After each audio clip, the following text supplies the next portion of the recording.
Drop down, drop. Shit is real out here. Drop down, drop. Drop down, drop. Get it, Yeah. get it. Drop down, drop. According to Sherry B. Ortner, there is something genetically inherent in the male of the species, so the biological determinists would argue that it makes them the natural dominant sex, that something is lacking in females, and as a result, women are not only natural subordinate but in general quite satisfied with their position, since it affords them protection and the opportunity to maximize maternal pleasures, which to them are the most satisfying experiences of life. My thesis is that woman is being identified with, or if you will, seems to be a symbol of something that every culture devalues, something that every culture defines as being of a lower order of existence than itself. Now it seems that there is only one thing that would fit the description, and that is nature in the most generalized sense. In the overwhelming majority of societies, cooking is the woman's work. No doubt this stems from practical considerations. Since the woman has to stay home with the baby, it is convenient for her to perform the chores centered in the home.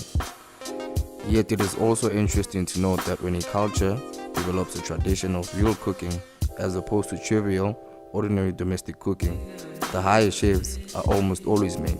Thus the pattern replicates that in the area of socialization, women perform lower level conversions from nature to culture. But when the culture distinguishes a higher level of the same functions, the higher level is restricted to men. Ultimately, it must be stressed again that the whole scheme is a construct of culture rather than a fact of nature. Woman is not in reality any closer to or further from nature than men, but there are certain reasons why she appears that way.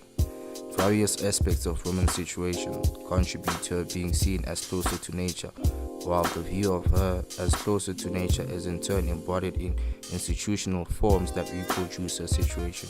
The implications for social change are similarly circular. A different social actuality can only grow out of a different cultural view. Ultimately, both men and women can and must be equally involved in projects of creativity and transcendence. Only then will women be seen as aligned with culture and culture's ongoing dialectic with nature.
One can agree with Sherry Ortner that society keeps women stagnant. Men are perceived as stronger and will therefore be positioned better in society. For instance, all the best chefs in the world are men, but they are taught by women how to cook. Even in modern day society, women aren't allowed by society to start fires at gatherings, which further goes to show how the importance of preparation of food has been belittled by the act of the men starting the fire, which in modern society has been turned into a more important chore than the cooking itself. Since women give birth and nurture, society expects them to cater for their husbands and children.